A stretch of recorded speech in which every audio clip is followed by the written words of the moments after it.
ถานีวิทยุกระจายเสียงแห่งประเทศไทยจังหวัดเชียงใหม่ AM 1476 กิโลเฮิรตซ์สถานีวิทยุภาคภาษาชาติพันธุ์แห่งเดียวในประเทศไทยที่มีความทันสมัยเชื่อถือได้สร้างอัตลักษณ์กลุ่มชาติพันธุ์สู่สากล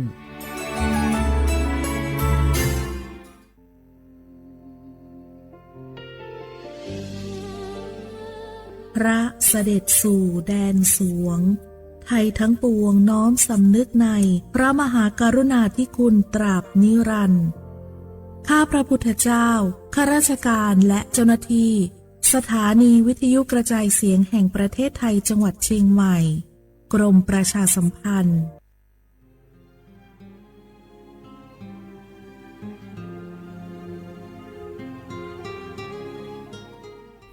This is a moment of profound grief for the Kingdom of Thailand.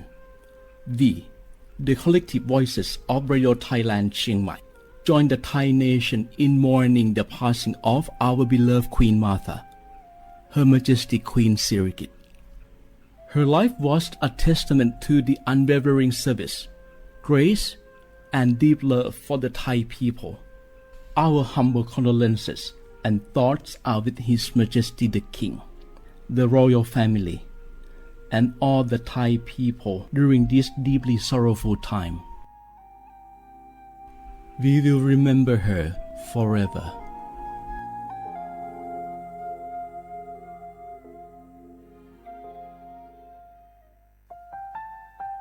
ว่านูลิซูชีถ้ามีคนแนวจามาอามุสา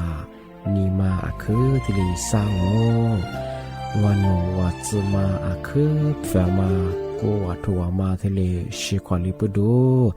ถ้ามีคนแนวจามาว่านูลิซูชีจะขวาจับโวอามาคือตาโหเลเลที่ลินีมาจาจานีมาที่ลิซาจาโง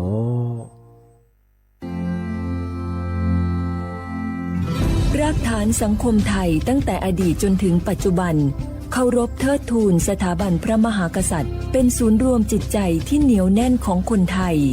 ในเวลาที่เกิดวิกฤตทางการเมืองพระบารมีของพระเจ้าอยู่หัวก็ทำให้เกิดความสงบและช่วงที่เกิดวิกฤตเศรษฐกิจปรัชญาเศรษฐกิจพอเพียงของพระเจ้าอยู่หัวรัชกาลที่ 9พระราชทานให้กับคนไทยก็ทำให้ผู้ที่น้อมนำมาปฏิบัติมีภูมิคุ้มกันและไม่เกิดความเสียหายพระปฐมบรมราชโองการของพระเจ้าอยู่หัวรัชกาลที่ 10เราจะสืบสานรักษาและต่อยอดและครองแผ่นดินโดยธรรมเพื่อประโยชน์สุขแห่งอาณาราษฎรตลอดไปพระมหากษัตริย์ไทยทุกพระองค์ทรงห่วงใยราชเสมอสถาบันพระมหากษัตริย์ไทยศูนย์รวมใจไทยทั้งชาติ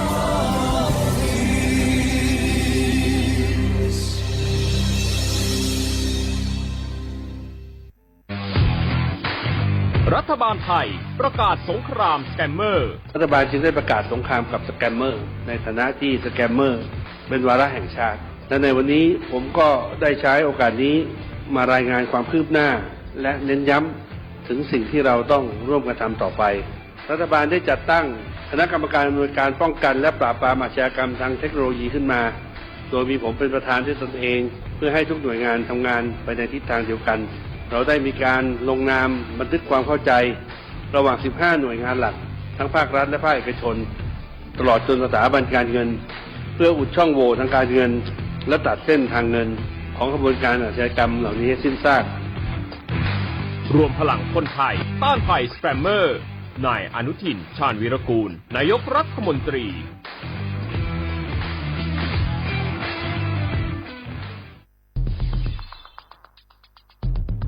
แค่3 ปีความเสียหายจากอาชญากรรมไซเบอร์ของคนไทยพุ่งทะลุถึง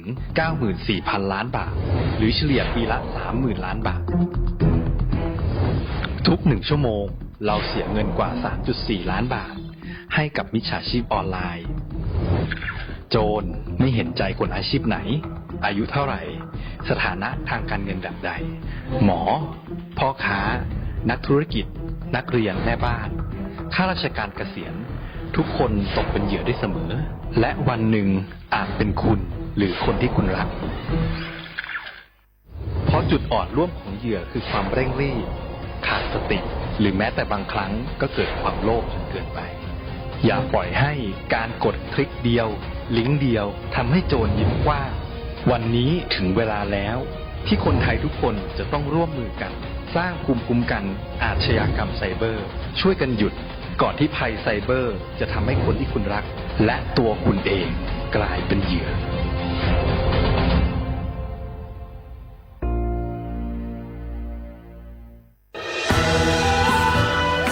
จากศาลากลางจังหวัดน่านหลังเก่าพัฒนาสู่การเป็นศูนย์การเรียนรู้นันทศิษย์ป่าคารโดยมูลนิธิรักป่าน่านนับเป็นพระมหากรุณาธิคุณที่สมเด็จพระกนิษฐาธิราชเจ้ากรมสมเด็จพระเทพรัตนราชสุดาสยามบรมราชกุมารีได้พระราชทานนามนันทศิษย์ป่าคารอันหมายถึงอาคารแห่งความรู้ทุกแขนงของจังหวัดน่านภายในประกอบด้วยห้องนิทรรศการเฉลิมพระเกียรติรัชกาลที่ 9 แสดงพระราชประวัติและพระราชกรณียกิจของพระผู้ทรงเป็นพลังแห่งแผ่นดินและต้นแบบของความเพียรรถพระที่นั่งอนุสรณ์แห่งการเสด็จเยี่ยมราษฎรในถิ่นทุรกันดารทั่วทุกภูมิภาคของไทยพิพิธภัณฑ์ศาลากลางจังหวัดน่านความทรงจำของอาคารหลังเก่าและการอนุรักษ์สิ่งสำคัญของเมืองน่านเทคโนโลยีกับมนุษย์จุดประกายความคิดสร้างสรรค์สู่การสร้างนวัตกรรมในอนาคตน่านซิมูเลชันแนวทางจัดการขยะที่ยั่งยืนเพื่อตระหนักถึงผลกระทบต่อสังคมเศรษฐกิจและสิ่งแวดล้อมห้องสมบัติน่านย้อนรอยสู่อดีตและความรุ่งเรืองของนครน่านผ่านเงินตราเครื่องเงินและผ้าทองเปิดให้เข้าชมฟรีไม่มีค่าใช้จ่ายตั้งแต่เวลา 9 นาฬิกาถึง 17 นาฬิกาหยุดทุกวันจันทร์และวันนักขัตฤกษ์มาร่วมอนุรักษ์สืบสานสร้างสรรค์ศิลปะวัฒนธรรมและวิทยาศาสตร์ของเมืองน่านคุณค่าที่น่าภาคภูมิใจ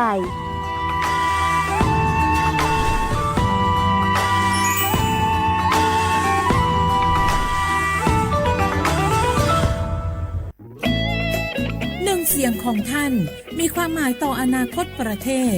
การเลือกตั้งคือโอกาสสำคัญที่ประชาชนจะได้ร่วมกำหนดทิศทางบ้านเมืองขอเชิญชวนพี่น้องประชาชนผู้มีสิทธิ์เลือกตั้งทุกท่านออกไปใช้สิทธิ์เลือกตั้งปี 2569 เลือกคนดีเลือกผู้แทนที่ตั้งใจทำงานเพื่อประโยชน์ของประชาชนบดีปล่อยให้เสียงของท่านเงียบหายเพราะประชาธิปไตยเริ่มต้นที่การไปใช้สิทธิ์ร่วมกันไปเลือกตั้งอย่างพร้อมเพรียงกันวันอาทิตย์ที่ 8 กุมภาพันธ์ 2569 8 โมงเช้าถึง 5 โมงแลงใช้สิทธิ์ใช้เสียงเพื่ออนาคตของประเทศไทย นี่รู้กันไหมสิทธิบัตรทองหรือบัตร30 บาทเป็นสิทธิหลักประกันสุขภาพตามกฎหมายที่ช่วยคุ้มครองคนไทยทุกคนให้เข้าถึงบริการสุขภาพที่จำเป็นโดยไม่ต้องเสียค่าใช้จ่ายเลยนะครอบคลุมทั้งการรักษาพยาบาลการป้องกันโรคการฟื้นฟูสมรรถภาพทางการแพทย์เรียกว่าช่วยให้คนไทยอุ่นใจกันเลยทีเดียวสอบถามเพิ่มเติมสายด่วนสปสช1330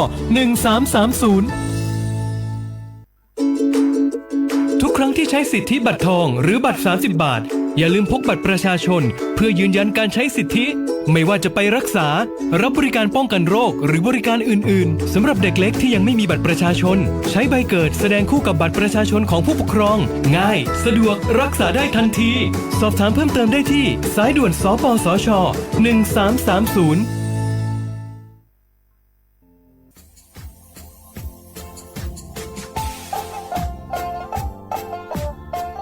น่ารักถึงมาปีมาซื้อจีนชมังโงมันยาคณะรัฐมนตรีไงมีมติยากกว่าอยู่หัวระมองเมื่อเหือนยากุลาซื้อหาหนีซื้อกูยังไงยิ่งคงอยู่ตรงนี้ชดซื้อฉีกว่ายาใบระมองเมื่อเหือแก้ไขปัญหาไงสถานะอาทิตย์ยังเหือสัญชาติไงเอาถ้ามีคนเนี่ยว่าจะส่งไงอาทิตย์บัญญัติยากฎหมายถือว่าใบระมองเมื่อเหือไงมาตราที่17ไงแห่งพระราชบัญญัติคนเข้าเมืองไงพอสองงมันอยากให้ญี่ปุ่นอยากให้หนีตัวอยากหนีซื้อหนีกวางกันเท่าโวถ้ามีคนเนี่ยว่าจุฬาโซอาทิตย์เนี่ยคือมันจะจางงเป็นยังไงอาทิตย์เนี่ยว่ามีทะเบียนประวัติเธอถูกต้องอยู่ไงอาทิตย์แบบว่าสารว่ายื่นขอสถานะไงคนต่างด้าวเข้าเมืองโดยชอบด้วยกฎหมายที่ดียินหน้าบุรุษไงอาทิตย์ทยากฎหมายถือว่าใบรับมาเพื่อไงมาตราที่7ทวีไงแห่งพระราชบัญญัติไงสัญชาติยึดขวงงบไปเฮอพศยังไง2508ไง เอาถ้ามีคนว่าเฮตาซุงโงไม่ยังไงอาทิตย์นี้เฮอาบามันก็จะเฮอามาไงเอาว่าอยู่ในทะเบียนประวัติบุคคลไงอธิบายว่าไม่มีสถานะทางทะเบียนมาจุบะเขาสามารถยื่นขอสัญชาติไทยที่กรุงเทพมหานครไงยื่นที่สำนักบริหารการทะเบียนกรมการปกครองอธิบายเราส่วนต่างจังหวัดจะจุบะว่ายื่นต่อในอำเภอตานภูมิลำเนาไงปีขวานนแล้วก็จะบอกว่าอำเภอยิ่งที่ยื่นช่องยื่นเวลาโง่ไม่ยากว่าเวลาใช้การยาขนาดถี่เนี่ยข้อนี้นวันยังสิงอธิบายนี่มีกับพวกข้อนี้คือน่าเหียโชฮา你自姑娘一口你等我下坐次过过次我这里日常的么比嘛是就像我说话的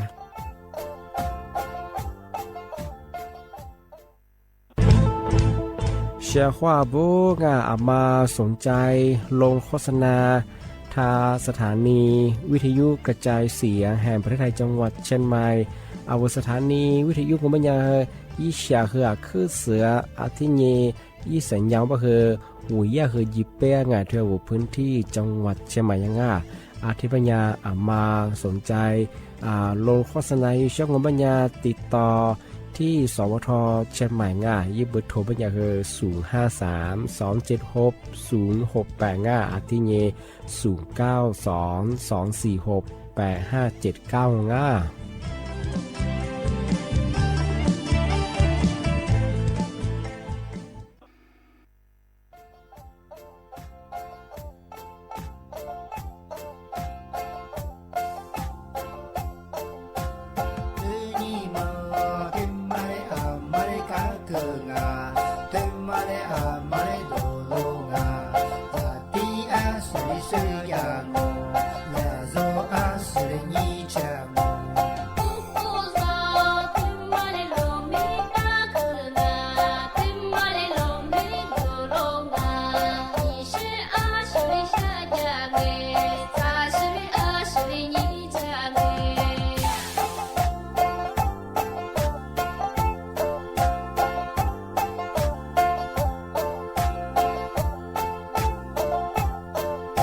เชียว่าบุลาว่าอามซาอาว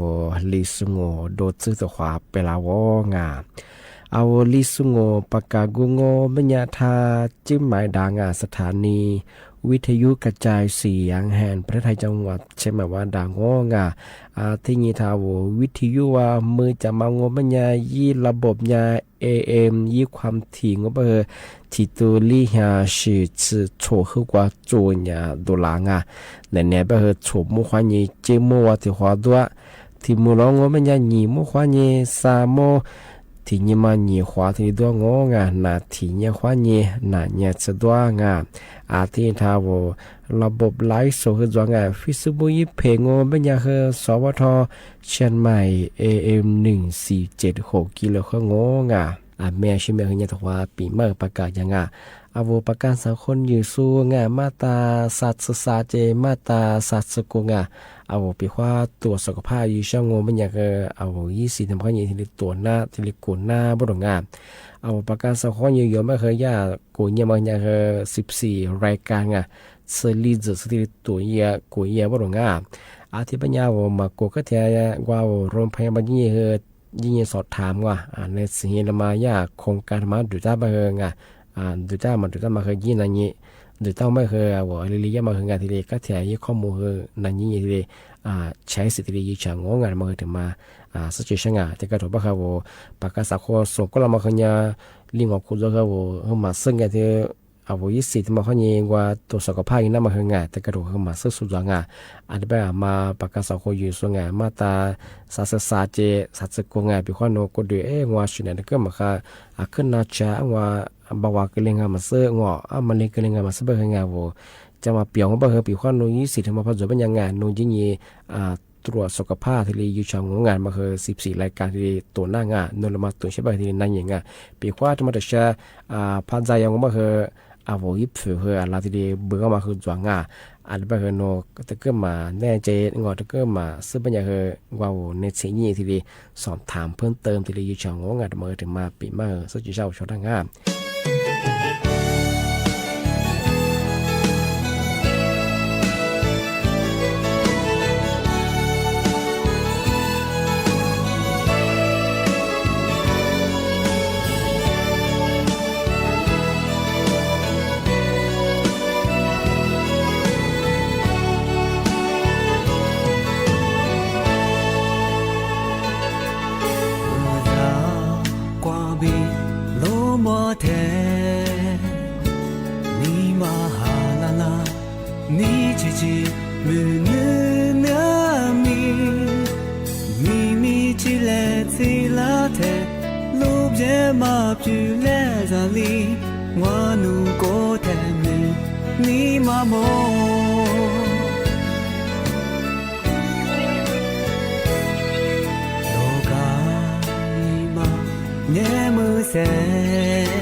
です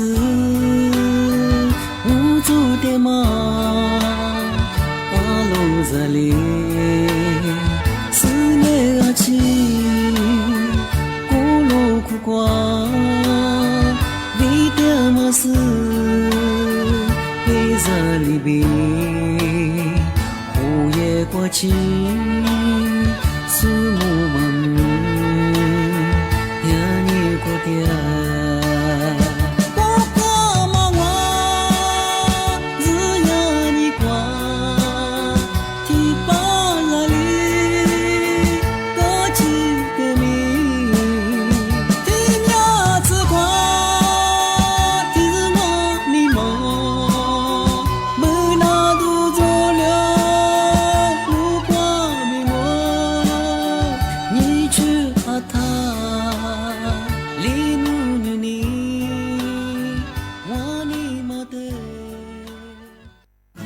小伙伴跟拿来的比影响他们会他们是呀那วิจัยว่าสุสิ่งสุบชงที่ยาสารัดอันที่มันมีว่าจะสุเปียบสิ่ง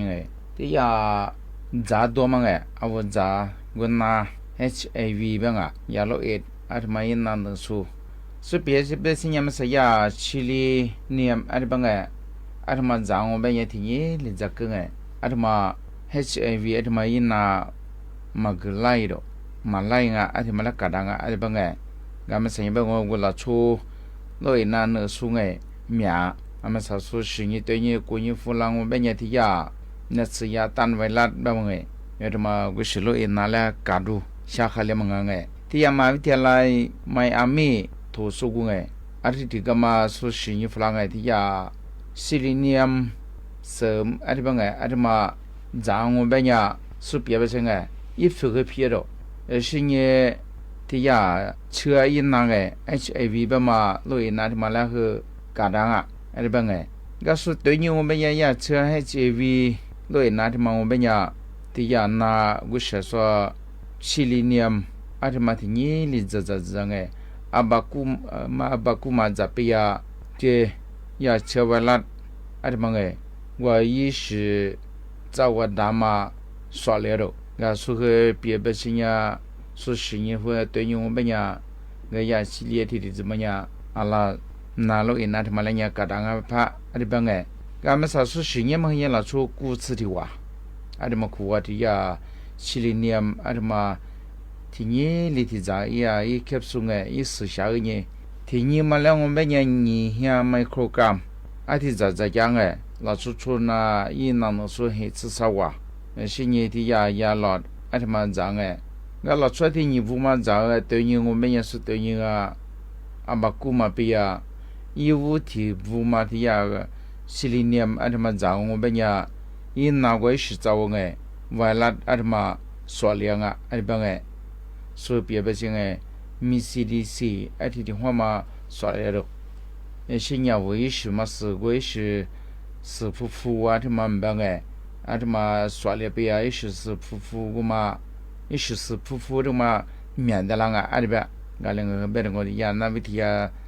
那วิจัย说是说的嘛，说个这个底下不是呀嘛是个类型阿么是呀安努门伊斯兰吧嘛我是的你们伊下个嘛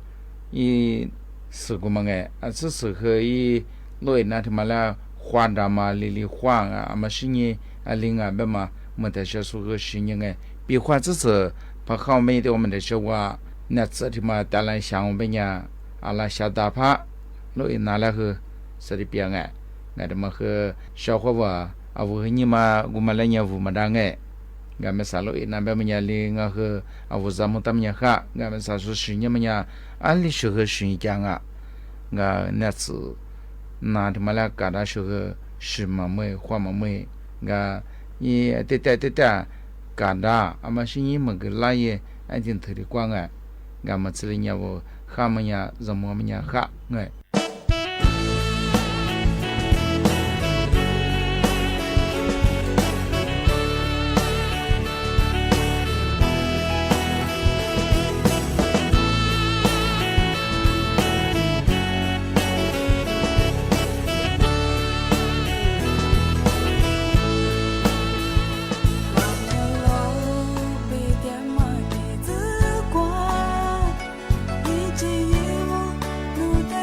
我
อาทินี้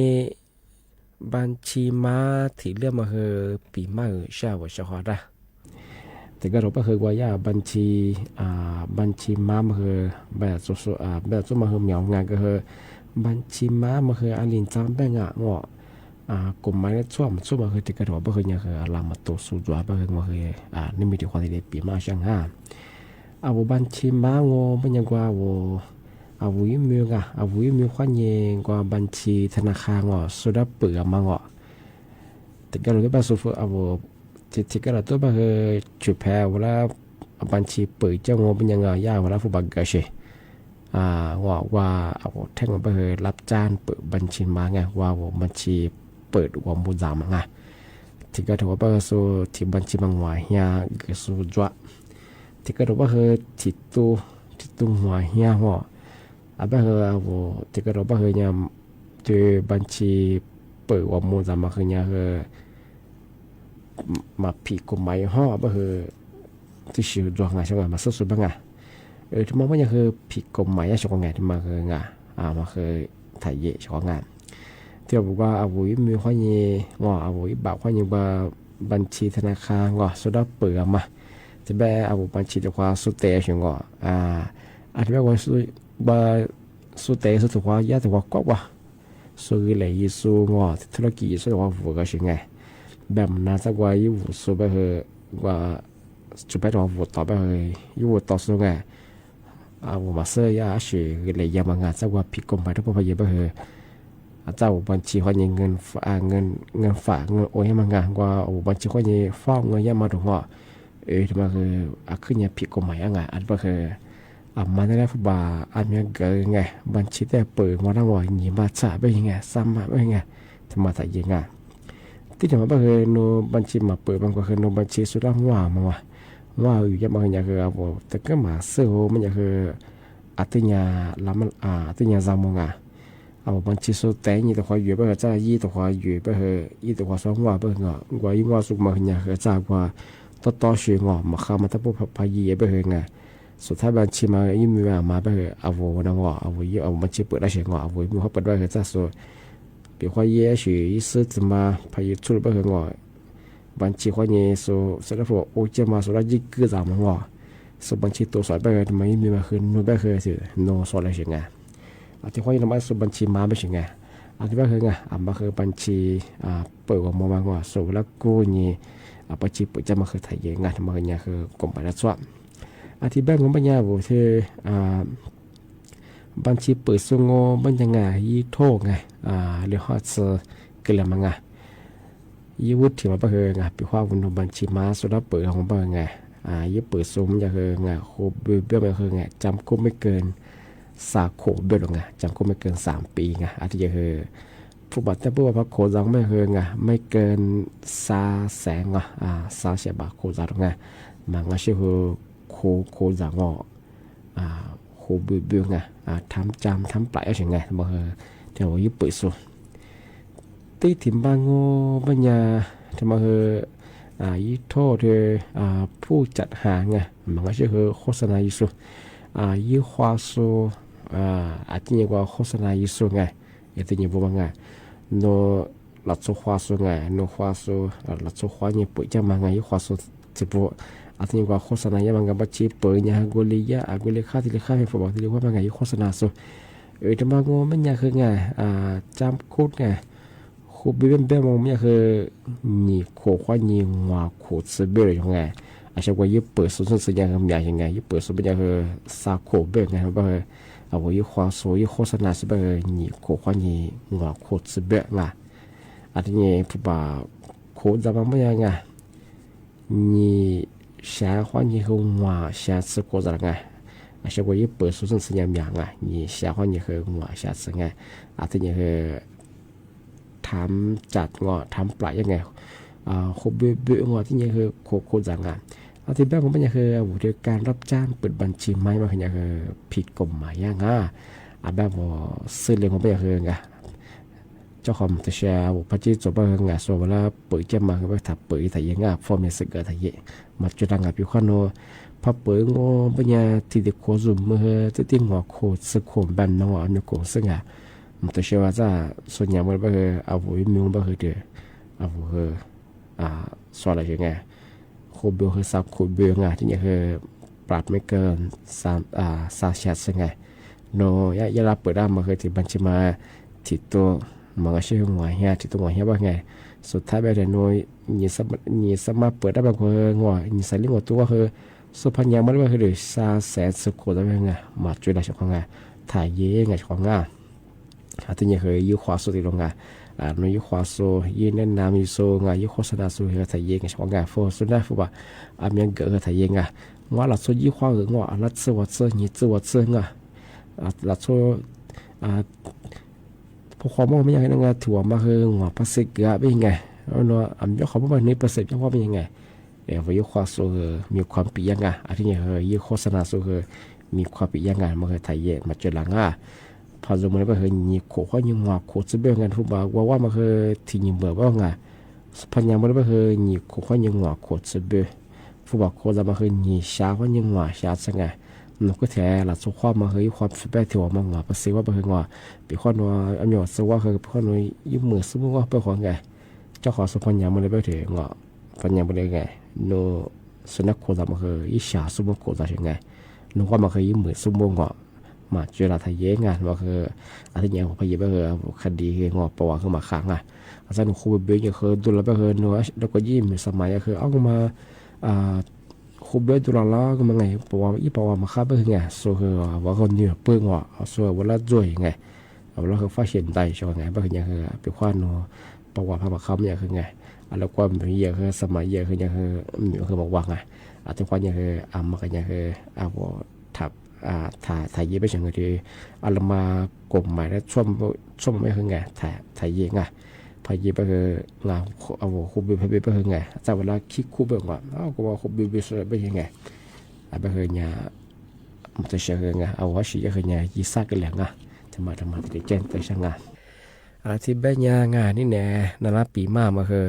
อาทิตย์เรียนจงงาอาทิตย์แบบคืออาจารย์ที่มุลงีมัวขวางีสามมัวถือขวามัวเหลือขวางาว่าชิขวาละงาอาทิตย์แบบคือเอามาใส่เบิ่งงาเมื่อหาลิเจ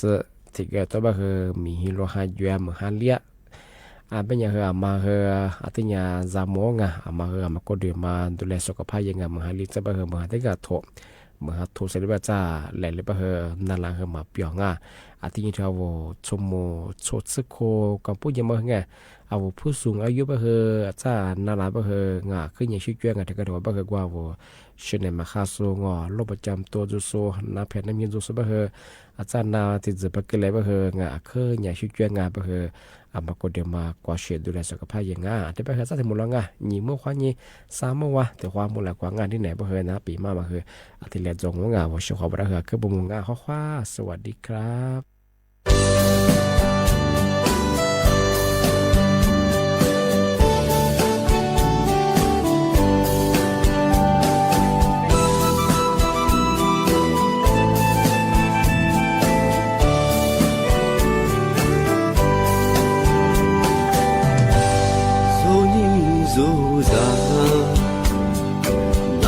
ดีว่าปีโนแลถึงมายิ่งเสียอาลีปีดาเกจิเจโซยิ่งซาเฉลี่ยกูถึงแม้อาชีพไม่งาเวถึงมาพูดแล้วจูบมันจางถึงมายิ่งเสียเล่ยัง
我吗？知道我和你马是，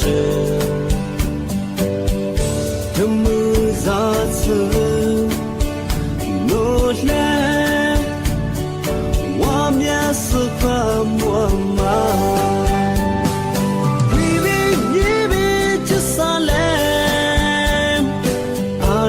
自己观念，没我努力走的是。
ถานีวิทยุกระจายเสียงแห่งประเทศไทยและเครือข่ายทั่วประเทศเสนอข่าวต้นชั่วโมงรู้เร็วรู้จริงเกาะติดทุกสถานการณ์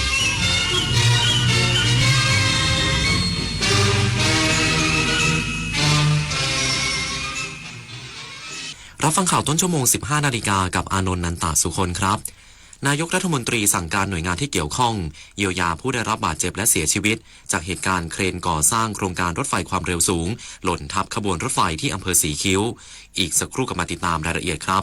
เลือกตั้งทั้งทีต้องไม่ให้พลาด3 สี 3 บัตรเข้าใจให้ครบก่อนเข้าคูหาสีเขียวเอาไว้เลือกตั้งสสแบบแบ่งเขตสีชมพูเอาไว้เลือกพรรคเลือกนโยบายที่คุณชอบและสีเหลืองเอาไว้ออกเสียงประชามติ1 เสียงของคุณมีความหมายต่อประเทศจำสีให้ได้ใช้สิทธิ์ให้ครบ8 กุมภาพันธ์นี้ออกไปใช้สิทธิ์พร้อมกันอนาคตไทยเริ่มจากการเลือกของคุณแสนอาลัยสมเด็จพระพันปีหลวง